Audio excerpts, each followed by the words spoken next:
नमस्कार, मी प्रदीप मुर्मे। आज आपल्यासोबत विलासरावजी देशमुख यांचे अत्यंत निकटवर्तीय काँग्रेसचे ज्येष्ठ नेते मोहितभाई शेख आहेत। आज विलासरावजी देशमुख यांची 80वी जयंती आहे आणि याच पार्श्वभूमीवर आज आपण सरांशी संवाद साधून विलासराव देशमुख यांचं जे काही नेतृत्व आहे हे कशा प्रकारचं नेतृत्व आहे हे जाणून घेण्याचा प्रयत्न आपण करणार आहोत।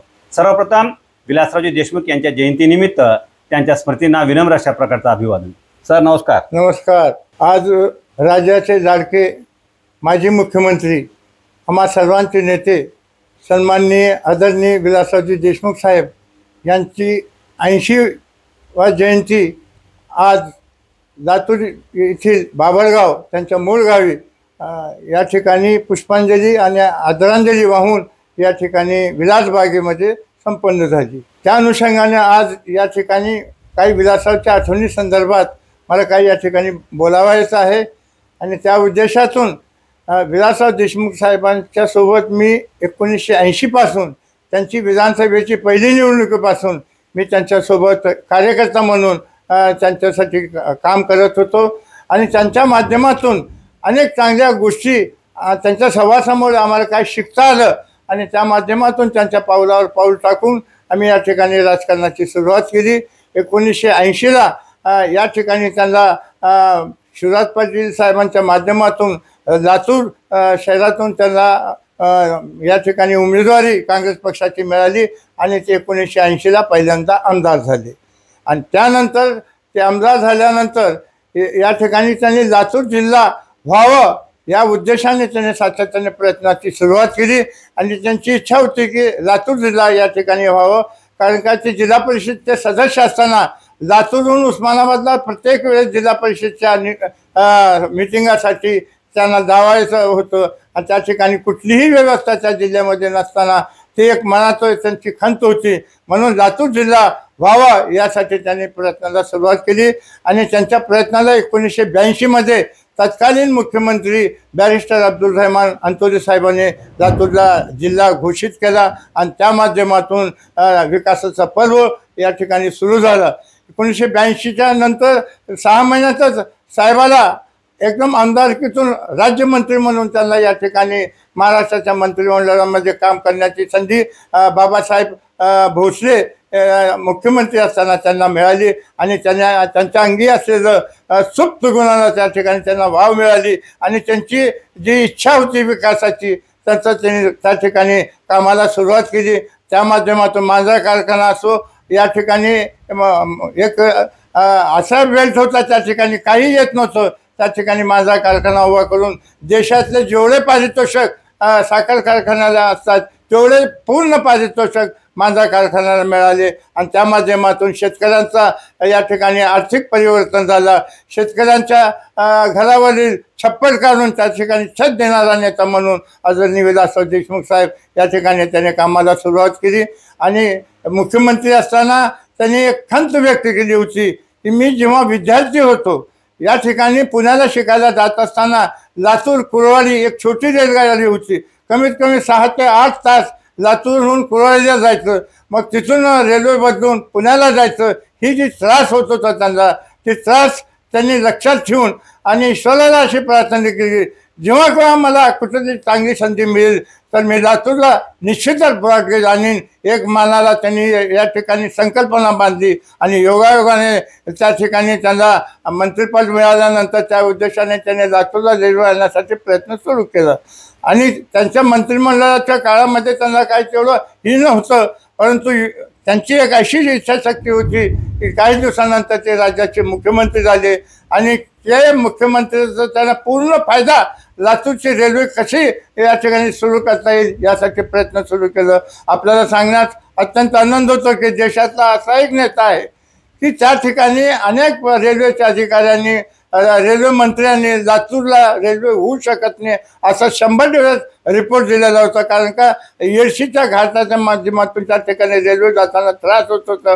मधु दंडवतेपासून ते जेवढे रेल्वे मंत्री झाले त्या सर्व रेल्वे मंत्र्यांनी या ठिकाणी नकार दिलेला असताना त्यांची जिद्द होती काही करून मी लातूरला ब्रॉडगेज आणून आणि लातूरकरांची सेवा करण्याचं काम करणं. का लातूर एक मोठी बाजारपेठ आहे. अनेक व्यापाऱ्यांना पुणे मुंबईला जायचं राहते म्हणून तिने एक मनाची संघ बांधली आणि 100च्या वर एक मुख्यमंत्री ब्रॉडगेजसाठी राज्याचा महाराष्ट्रासारख्या राज्याचा मुख्यमंत्री 100वर जागा घेतो. आणि या ठिकाणी रोजगार हमीचं या ठिकाणी कायदा बदलून रोजगार हमीच्या माध्यमातून त्यांनी या ठिकाणी रेल्वेच्या ट्रॅकला जी खडी आहे ते देण्याचं काम केलं. देशामध्ये असं दुसरं कुठंही उदाहरण नाही. आणि त्या माध्यमातून जे अधिकारी त्यांना ते नकार देत होते खडीला त्यांची बदल्या करून त्यांना बाजूला सरकवून या ठिकाणी लातूर, उस्मानाबाद आणि सोलापूरच्या 3 जिल्ह्याच्या माध्यमातून ही ब्रॉडगेज जात होती. आणि त्या तिन्ही हे अधिकाऱ्यांना बोलावून बसून त्यांना समजून सांगून काही करा. माझी इच्छा आहे मी राज्याचा मुख्यमंत्री बी असलो तर लातूरचा प्रतिनिधी आहे. माझा लातूरला फार मोठी व्यापारपेठ आहे. लातूरला ब्रॉडगेज व्हायला पाहिजे. अधिकाऱ्याने बी साथ दिली, बार्शीच्या आमदाराने बी साथ दिली, उस्मानाबादच्या बी आमदाराने साथ दिली आणि त्या माध्यमातून रेल्वेच्या कामाला सुरुवात झाली. आणि 2.5 ते 3 वर्षामध्ये लातूरला ब्रॉडगेज रेल्वे सुरू झाली. आणि त्यांच्या उद्घाटनाला या ठिकाणी तत्कालीन रेल्वे मंत्री लालू प्रसाद या ठिकाणी आले असताना साहेबांनी उद्घाटनाच्या भाषणामध्ये जर तुम्हाला कोणाला आठवत असेल तर डोळ्यातून पाणी आणून ही किस्सा सांगितलं की मी विद्यार्थी असताना मला लातूरहून पुण्याला जायला जी त्रास होतं ती त्रास कुणीच माझ्या लातूरकरांनी आता यापुढं सहन करू नये, त्यांना ती त्रास होऊ नये अशा पद्धतीचं मला काम करायचं होतं. आणि त्या माध्यमातून आज माझं स्वप्न पूर्ण झाला. माझा मुख्यमंत्रीचं सर्वात मोठं काम काय असं तर लातूरला ब्रॉडगेज रेल्वे आणण्याचा होता. सर, साहेबांचं जे काही नेतृत्व आहे त्या साहेबांच्या नेतृत्वाबद्दल तुम्ही काय सांगाल आम्हाला? साहेबासारखा दुसरा नेतृत्व आता पुन्हा होणे नाही. जी नवं ते लातूरला हवं या उद्देशाने त्याने कामाला सुरुवात केली. अनेक विभागीय कार्यालय लातूरला आणले. छोटा जिल्हा असताना लातूरचा विकास कसा करता यावं, लातूरला शैक्षणिक वातावरण निर्माण केले. अनेक चांगले विद्यार्थी देशाला दिले. आज मेडिकल कॉलेज जेवढे बी आहेत त्याच्यात निम्मे लातूरचे विद्यार्थी आपल्याला दिसतील. आणि काही लोकांनी त्यांच्यावर शिक्षण मंत्री आहेत म्हणून लातूरचे मुलं प्रथम येतात असा आरोप केल्यानंतर साहेबांनी म्हणजे तुम्हाला काय राजकीय माझ्याशी बदला घ्यायचा घ्या, पण लातूरच्या विद्यार्थ्यांनी आणि आमच्या शिक्षकांनी डोळे फोडून मेहनत करून या विद्यार्थ्यांना प्रथम आणण्याचा प्रयत्न केला. त्या विद्यार्थ्यावर तुम्ही अन्याय करत असेल तर मी अजिबात सहन करणार नाही. मला काय बोलायचं बोला, पण माझ्या लातूरच्या विद्यार्थ्याचं तुम्हाला कुणालाही त्या पद्धतीचा अपमान करता कामा नये. असा मोठा नेता, दिलदार नेता आणि लातूरसाठी कुठलंही कॉम्प्रोमाइज न करणारा नेता होता.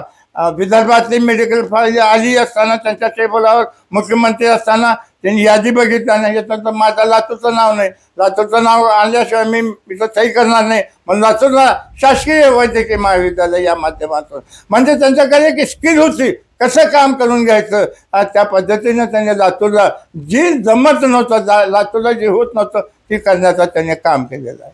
सर, आपण विलासरावजी देशमुख आणि त्याचबरोबर दिलीपरावजी देशमुख यांच्या अत्यंत निकटवर्ती, तर नेमकं यांचं जे काही बंधुप्रेम आहे त्याबद्दल तुम्ही आम्हाला काय सांगाल?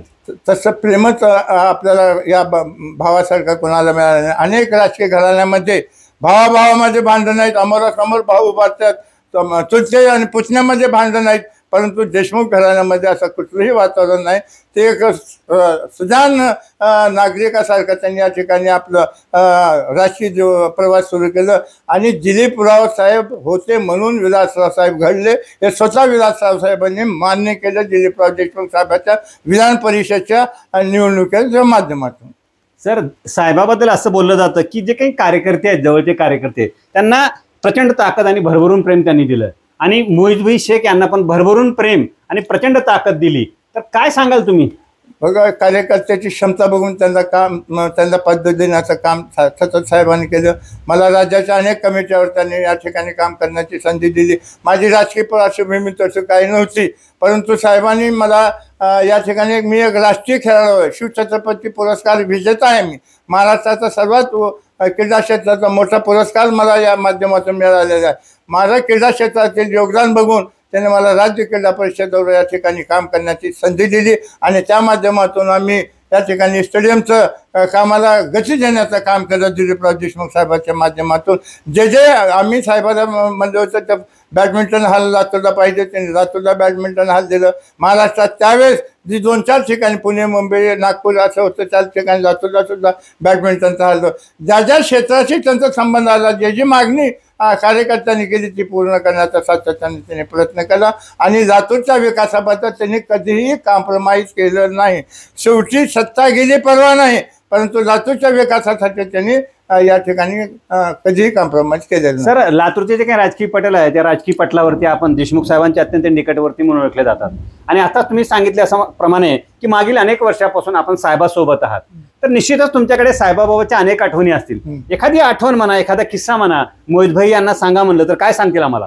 आम्हाला साहेबांनी सातत्याने कार्यकर्त्यांना मोठं कसं करता येईल, फार कमी नेते आहेत, ह्याला मोठं केलं तर माझा कॉम्पिटिटर होईल, अशा पद्धतीचे संकुचित भावनेचे नेते आहेत. परंतु माझा नेता आदरणीय विलासराव देशमुख यांच्याबद्दल जेवढे काही सांगता येईल, कारण का आम्ही लातूरचे नगरपालिकेचे अध्यक्ष, उपाध्यक्ष आणि आम्हाला महाराष्ट्रातील चीफ सेक्रेटरीपासून जेवढे प्रमुख मंत्रालय आहेत त्यांचे सर्व प्रिन्सिपल सेक्रेटरीना बोलून आमची बैठक 5 ते 6 वेळेस घेतली तिने आणि सांगायचं की माझा लातूरचा हे नगराध्यक्ष आहे मुईज शेख, याला आप सुलूक लीजिए अपना, क्या बोलना है लातूर का.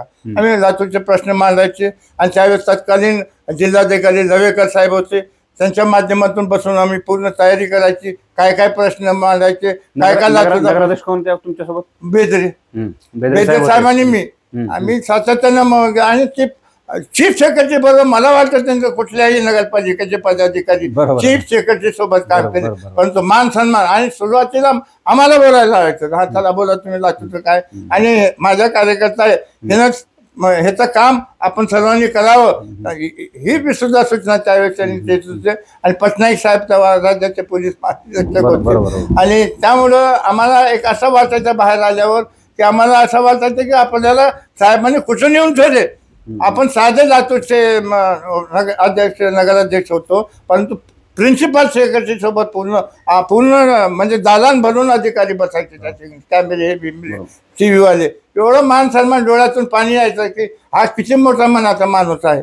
आणि त्यांच्यावर जी बी अडचण आली आम्ही छाती ठोक त्यांच्यासोबत राहिलो, कुठलीही कॉम्प्रोमाइज केली नाही. 1995ला साहेबाचा पराभव झाला, त्यावेळेस तर आम्ही पूर्ण 4 वर्ष त्यांच्यासोबत होतो. 99 4-4.5 वर्षातच निवडणूक पराभव म्हणलात म्हणून त्या अनुषंगाने मी तुम्हाला विचारायचं आहे की एवढं सगळं असताना साहेबांचा पराभव का झाला, आणि दुसरं एक की साहेब पराभूत झाल्यानंतर खूप डिस्टर्ब झाले होते असे म्हणतात आणि त्या पराभूत काळामध्ये तुम्ही साहेबांच्या सोबत होतात, बरोबर? तर नेमकं काय वस्तुस्थिती, काय खरंच साहेब डिस्टर्ब झाले होते का? साहेबांनी पराभव खेळाडूवरतीने स्वीकारला, कुठल्याही कार्यकर्त्याला अधिकाऱ्याला दोष त्यांनी दिलेला नाही, तुझ्यामुळे मी पडलो असं कधीही त्यांनी बोलले नाही. पण चंग बांधलं होतं की मला ज्या ठिकाणी माझा पराभव झाला त्याच मतदारसंघातून मला पुन्हा निवडून आणत. अनेकांनी सल्ले दिले की तुम्ही औषधाला जावा, निलंग्याला जावा. साहेबांनी म्हणले मला इथल्या लोकांनी का नाकारलं, का माझी कमी झाली, का माझ्यावरलं प्रेम कमी केलं, ही त्यांना तपासून बघायचं होतं. त्या माध्यमातून त्यांनी पुन्हा याच ठिकाणी निवडणूक लढली. 90,000 मताच्या निवडून आलेले राज्याचे मुख्यमंत्री झाले. सर, आज जर साहेब असते तर लातूर शहराचं चित्र काय राहिलं असतं? आज जर साहेब राहिले असते तर लातूरचं तर विभागीय दर्जा ह्या ठिकाणी मिळालाच असता आणि त्या माध्यमातून अनेक कारखाने, अनेक उद्योग जे मित्र होते त्यांच्या माध्यमातून आज साहेबांनी कमीत कमी 25 कारखान्याची तर मान्यता. तुम्ही जाऊन MIDC मध्ये बघा की शेतकरी जेव्हा त्यांना या ठिकाणी MIDCला जागा देत नव्हते त्यावेळेस त्यांना समजून सांगून त्यांनी शेतकऱ्याचं बी नुकसान होऊन अशा पद्धतीनं मार्ग काढून या ठिकाणी 3 ते 4 हजार एकर जागा MIDCसाठी घेतली आणि त्या माध्यमातून अनेक उद्योगधंदे या ठिकाणी त्यांनी आणण्यासाठी प्लॅन करून ठेवलेलं होतं. पण लातूरकरांचा दुर्दैव, आमच्या सर्वांचा दुर्दैव, महाराष्ट्राचा दुर्दैव की या ठिकाणी विलासराव देशमुख साहेबाचं दुःखद निधन झालं. आणि मला अभिमानानं सांगावं असतं की त्यांच्या आजारपणाचे 8 दिवस मी आणि आमची बहिणी वैशाली ताई आणि मी आमचे माझी आमदार MM शेख साहेबाच्या लग्नासाठी आम्ही औरंगाबाद गेलो. त्या ठिकाणी आमची काही गोष्टीवर चर्चासुद्धा झाली. आम्ही साहेबांना म्हणलो की साहेब तुमची प्रकृती जरा ठीक वाटणार, काय काय अडचण आहे साहेब, काय नाही. हां, तुमची लई मोठी झाली का म्हणजे? हां, मी बी प्रयत्न करतो, मी बी तुमच्यासारखा व्यायाम करतो, मला माहिती आहे तुम्ही रोज व्यायाम करता, मी बी व्यायाम करतो, कशामुळे माझी प्रकृती काहीच माझी प्रकृती नाही, काहीच होणार नाही मला, अशा पद्धतीनं. आणि त्यांना स्वतःला माहीत होतं त्यांना काय आधार आहे, किती मोठा मनाचा माणूस, परंतु त्यांनी कोणालाही कळू दिलेलं नाही. आणि त्यांना हसत हसत या जगाला त्यांनी राम राम केलं. असा नेता पुन्हा होणं नाही. विलासराव देशमुख या ठिकाणी राहिले नसते तर लातूर जिल्ह्याचाच विकास झाला नसता. असं एक विकासाचा पर्व त्या दिवशी त्या ठिकाणी संपलं. आणि लातूरचे अनेक स्वप्न होते, आता अमित देशमुखच्या माध्यमातून ती साकार आपण करू, एवढं या ठिकाणी मी बोलतो.